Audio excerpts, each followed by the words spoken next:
Vic, Debe, Alison, myself, Ursula, Ersin, and Mohammed. Today we're going to present you a topic that for most of you is favorite, is the wine and spirit industry. The agenda for today will be first to give you an overview of the industry. We're going to show you what key partners are in this business. Give you the insights of the industry interviews and negotiation strategy and the partner recommendations that we're giving to the presentation. First, the industry review. To give you a little bit of history of this industry, dates 8,000 years ago, and the business began in Georgia. Not surprised why they are big negotiators.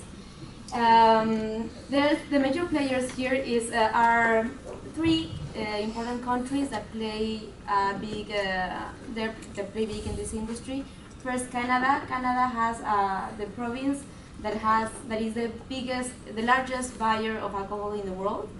And as exporters, we find France and Italy, that they are the biggest exporters of alcohol, of wine especially, to the rest of the countries. Just to mention, France is 35% of the exports in the world. And some facts and figures, right now the business of alcohol in the world is $20 billion and is growing exponentially because it's going to be it's growing exponentially mainly because of China that is entering in the business very, very rapidly.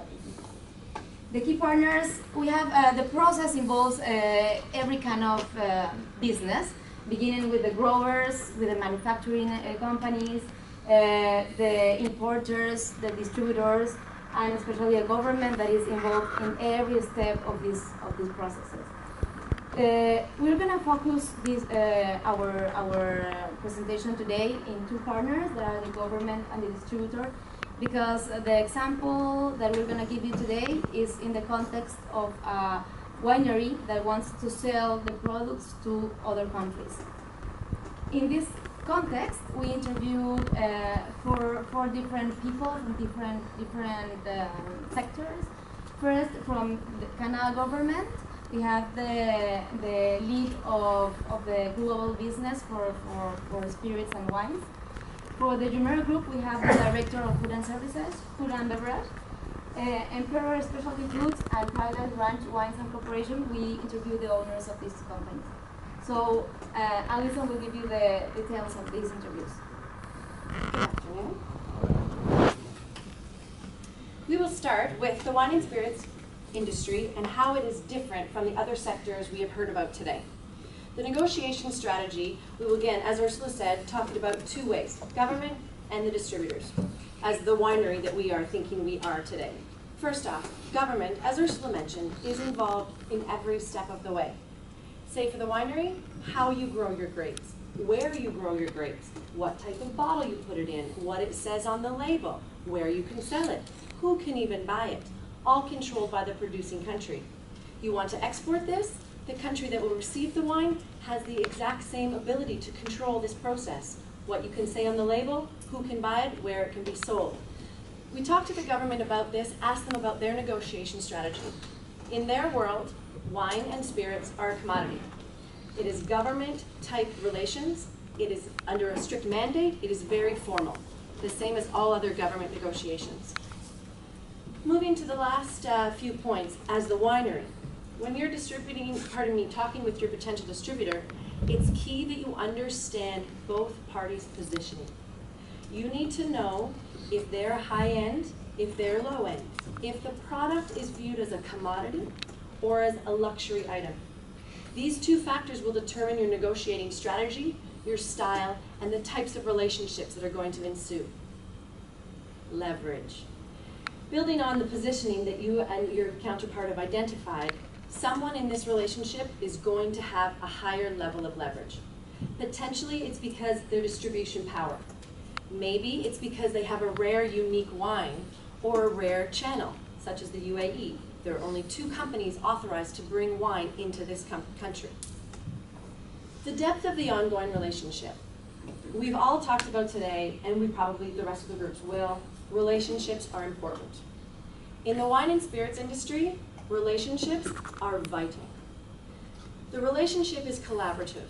It is only beginning at the contract. This is a relationship that goes years in the making and stays forward. I've been in the business for 10 years. People I met in my first year, I'm still talking to. I will talk to because it's a lifestyle. It's passion. It's not a commodity to whoever's growing the grapes. Moving on to the two final, the brand image. Again, luxury, commodity. It has an image, it needs a story. It could be the $2 liter wine you're buying from Australia or Chile. It could be Bordeaux that are thousands of dollars for 750 milliliter. Everything needs a story. This is the differentiating. This is also the point you're building relationships with your distributor, your retail outlets, and eventually this story will come around to talk to the consumer as well. Finally, mixing business with pleasure. This is difficult in every industry. Try starting drinking tequila at 10 a.m. It gets trickier. You need to have this in mind, however, that every meeting, every dinner, every sip is business. You might be on the golf course, you might be at a trade show, you might be singing KTV at 3 in the morning. It's business. Recommendations. We will finalize by telling you some do's and some don'ts, as if tomorrow you start your job in the wine industry, what you need to remember. Do. This might be unique to our industry. Spit. Back to your 10 a.m. shot of tequila, spit it out. Don't swallow. Under any circumstances, however good it is, however good the salesperson is. By the time you get to lunch, your negotiating skills won't just be softened, they'll be gone. So, always important to spit. Second, back to the brand story. Again, this is how you're going to connect with your salespeople, with the consumers, the distributors, with the governments. Wine in particular, even down to, you hear about someone talk about their favorite cognac, their scotch, their beer that their country makes that has the flag on the label. This is passion, this is lifestyle, this is culture. This could be generations of a business. This is a story. The final point, the contract is just the beginning. Again, this is friendship, this is collaboration, this is really working together. You figured out the price, the volume, the timeline. Put that in the drawer. Now comes sponsorships, partnerships, freebies, training, and back and forth to events and new products and launches, and the relationship just gets deeper and more complicated in a good way from then on in. The don'ts. Again, also specific to this region, but all over the world. Just because you're in the wine and spirits industry does not mean the person you're dealing with drinks alcohol. Don't make that assumption, and again, always have your spittoon at the desk.